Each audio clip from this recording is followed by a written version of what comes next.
여러분 안녕하십니까? 오늘 날씨가 굉장히 좋습니다. 나가서 운동들 하세요. 오늘 날씨 좋은 때 뭐 등산 가시는 분, 뭐 바닷가 가시는 분, 뭐 또 자전거 타시는 분, 또 다른 모임 같은 거 이런 이제 날씨가 좀 따뜻해지니까 사회 활동에 적극적으로 좀 이렇게 참여하세요. 그것도 굉장히 건강을 지키는 비법입니다.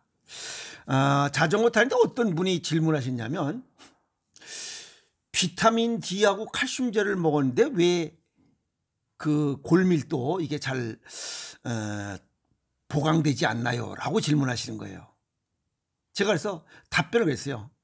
비타민 D나 칼슘제로는 메꿔지지 않는다. 딱 얘기했어요. 딱 그러신 거예요.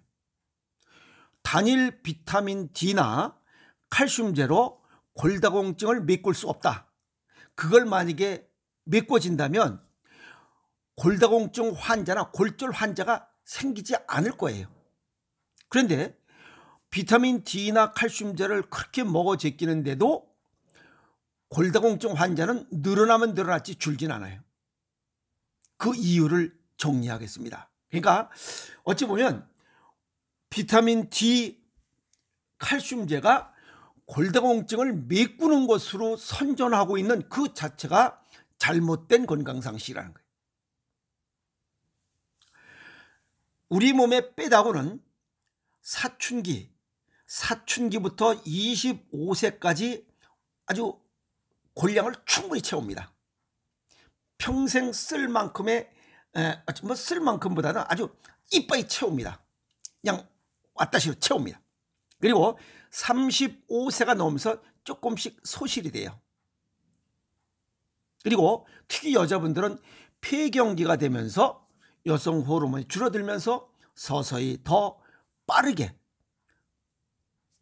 골 조직이 소실되기 시작합니다.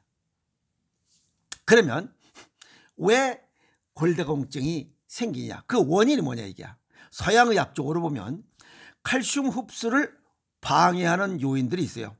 위절제술, 만성적인 염증 질환, 쿠싱병, 그 다음에 신경성 식욕저하, 그 다음에 칼슘이 적은 음식, 이런 거에 해당되지 않는데도 불구하고 골다공증이 생기는 것은 뭐라고 답변할 거냐? 할 얘기가 없잖아요.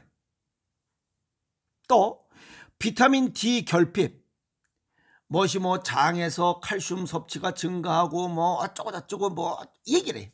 무슨 얘기인지도 몰라. 그렇게 또 이루어지는지도 모르고. 나이가 들면 피부, 간, 콩팥에서 만들어지는 활성 비타민 D가 감소되기 때문에 골다공증이 생긴다.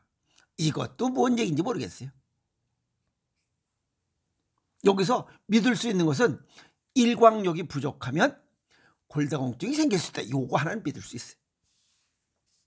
왜 그러냐면 일본에서 임상 실험한 결과가 있어요. 비타민 D를 1년 동안 섭취하게 했어요. 그리고 또 다른 사람은 비타민 D, 칼슘제 이런 거 섭취 없이 매일 15분 이상 30분 정도 햇빛에 나가서 걸으라고 했어요. 그런데 1년 뒤에 골밀도에 보강된 정도를 확인하니까 비타민 D나 칼슘제를 먹은 사람은 변화가 전혀 없습니다. 그런데 매일 햇빛을 쐰 이 임상 실험자는 골밀도가 좋아졌어요. 이해갔습니까? 자, 그러면 왜 비타민 D와 칼슘제를 냅다 들이붓는데도 안 되는지 우리 몸의 뼈다구의 구성 성분을 정확히 알아야 됩니다. 우리 몸의 뼈다구 구성 성분은 유기질이 전체 35%, 무기질이 45%, 수분이 20%로 구성되어 있어요. 뼈다구는 칼슘 저장고인 건 맞습니다. 그래서 총 칼슘 용량의 90%가 하이드록시 아파테이트, 그 다음에 수산화인 석회 형태로 뼈다구에 있습니다. 그리고 이 칼슘의 1%는 혈액을 타고 돌고 있고 99%는 뼈다구에 저장돼 있어요. 그리고 우리 몸은 매일 모든 조직이 죽고 삽니다. 조골세포와 파골세포 조직이 있어서 25세까지는 조골세포, 뼈를 만드는 조직이 왕성하게 돼서 25세까지는 뼈가 아주 이빨이 튼튼하게 구성되고, 그 이유는 조골세포보다 파골세포, 이 파괴되는 이 조직이 더 왕성하게 활동을 해. 이해하세요? 그래서 골밀도가 낮아지는 겁니다. 매일. 그러니까 나이 먹을수록 파골세포가 더 많아지겠죠. 그래서 골밀도가 낮아지는 겁니다. 근데 우리가 그 무엇이야? 뼈의 구성 성분 이걸 보면 뭐 칼슘이 많고 뭐 칼슘이 풍부한 메르치, 우유가 좋다 뭐 냅다 떠들어댔죠. 지난번에 얘기했잖아요. 우유가 1리터당 1200mg의 칼슘을 함유하고 있다. 그래서 뭐 콜라, 사이다 이런 거 안 먹으면 좋다. 그리고 또 일설에 그 노인네들 많은데 그 3일 파고다 공원 그 뒷동네, 그 다음에 저기 그 어디야 동대문 그 신발 가게 뒷동네 보면 사골국 가지고 엄청나게 많습니다. 그러면 사골국을 먹으면 뼈다구가 튼튼해지냐? 그것도 아닙니다. 사골국에서 우러나오는 것은 골수의 지방 성분이지 이게 칼슘이 아니에요. 그러면 우리 몸속에서 왜 칼슘이 많은 우유나 메르치를 먹는데도 불구하고 뼈다구가 튼튼해지지 않느냐는 거예요. 그건 우리 몸속에 동양의학적으로 음양론, 이 영양 성분 중에서도 초화와 그걸 갖다 기량작용이라, 나트륨과 칼륨의 기량작용하듯이 칼슘과 인이 서로 조화와 균형이 맞아져야 우리 몸에 흡수됩니다. 칼슘만 들이부은다고 해서 뼈다구가 튼튼해지지 않아요. 칼슘과 인의 기량작용 때문에 칼슘을 많이 넣는다고 해서 뼈다구가 튼튼해지지 않는 이유가 그겁니다. 우리가 뭐 미역, 다시마 거 국물에다 멸치 좀 넣고, 우유가 뭐 좋은 식품 중에 하나라는 것은 우유 속에 들어있는 단백질, 비타민 뭐 이런 영양 성분들이 고르게 들어있기 때문에 그래. 칼슘이 많이 들어있다고 뼈다구에 좋은 음식은 절대 아닙니다. 아시겠어요? 자, 우리 몸의 뼈다구의 3분의 1은 단백질로 구성되어 있어요. 그래서 나이 먹을수록 단백질을 많이 섭취하는 사람이 골다공증을 메꾸고, 단백질을 많이 먹을수록 뼈다구가 튼튼하다, 이렇게 보면 돼요. 근데 단백질도 동물성 단백질이 있고 식물성 단백질이 있어요.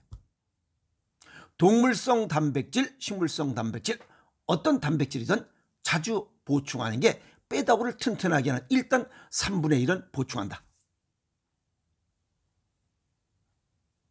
중국의 주석 강택민, 그죠? 그 양반이 이 얘기했잖아요. 4발 가진 짐승보다는 2발 가진 짐승이 좋고, 즉 4발 가진 소, 돼지 고기보다는, 고기를 통한 단백질보다는 닭, 오리를 통한 단백질 섭취가 좋고, 이것보다 더 좋은 것은 다리가 없는 단백질, 그게 생선이에요. 생선, 조개류, 그 다음에 꼬막 같은 거, 소라, 뿔소라 같은 거, 이런 걸 통한 단백질 섭취가 가장 좋다 이 말이에요. 그리고 여기서 콜라, 사이다 이런 것이 나쁘다고 얘기한 이유가 뭐냐 이게야. 거기에 인이 많이 들어있어요. 산성식품입니다. 돼지고기 이런 것들은 산성식품. 그래서 돼지고기나 그 육고기 먹을 때는 소금을 뿌려야 하는 이유가 반드시 그거예요. 근데 요즘 소금을 무슨 싱겁게 먹는다고, 싱겁게 먹는 게 좋다고 무슨 날파리 백내장 수술하는 소리 하고 있으니 골다공증 환자는 점점 증가할 수밖에 없어요. 왜? 싱겁게 먹으니까. 육고기 먹을 때 단백질 보충한다고 하는데 그 조화 균형이 맞아야 우리 몸속에 유용한 이런 효과를 내는데 그게 아니잖아요. 지금 깨져버렸잖아요.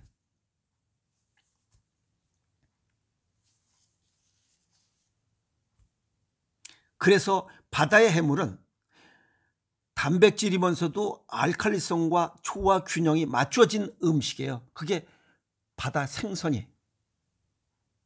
꽁치, 멸치, 뭐 바다 생선 다 좋아요. 그 다음에 조개류, 뿔소라, 뭐 이런 것들 좋아요. 그리고 칼슘 흡수를 돕는 호르몬은 비타민 D가 원료, 그 재료를 활용하고 있어요. 또 비타민 C는 단백질 흡수예요.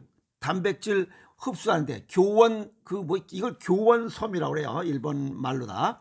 교원섬유 합성에 필수다. 즉 비타민 C는 단백질 합성에 흡수에 좋은 영향을 미친다. 얘기를 쭉 들어보니까 비타민 D 그 다음에 칼슘제로 무엇이 되는 것은 아니란 얘기잖아요. 또 비타민 D가 우리 몸의 뼈다구에 구성하는 좋은 요소다. 그런데 비타민 D 지금 현재 우리 시중에서 먹는 비타민 D를 먹어서 그것은 1%도 0.1g도 뼈다구 속에 들어가지 않습니다. 그 들어가는 조건이 비타민 D가 활성 비타민 D로 전환이 돼야만 흡수합니다. 그 활성 비타민 D를 일반 비타민 D를 활성 비타민 D로 길가이 하는 거, 이건 신장과 간이 관이에요. 그래서 신장과 간이 기능이 좋지 않고는 활성 이 비타민으로 길가이를 못해요. 그러면 흡수되는 거 아무것도 없어요. 그런데 문제가 생기죠. 칼슘제나 비타민 D를 먹어서 이러한 단일 영양제를 먹으면 이것이 일부 흡수되고 나머지 영양소들, 잉여량들, 이거는 혈전으로 남습니다. 오히려 득보다 실이 더 많습니다. 그래서 골다공증을 못 메꾸는 거예요. 그러면 골다공증을 메꿀 수 있는 방법이 뭐냐? 뼈다구의 구성 성분이 어떻게 되어 있는가 봐요. 단백질이 30%, 나머지 각종 비타민, 미네랄 이런 걸로 골고루 채워져 있어요. 그러면 고른 영양, 풍부한 영양이 1번입니다. 그게 생식이에요. 아마 생식 드시는 분, 부산에 계신 분, 인천에 계신 분은 아마 골밀도 좋을 겁니다. 나중에 골밀도 검사한 결과를 제가 받겠지만 아주 큰 문제가 없을 겁니다. 아주 튼튼할 겁니다.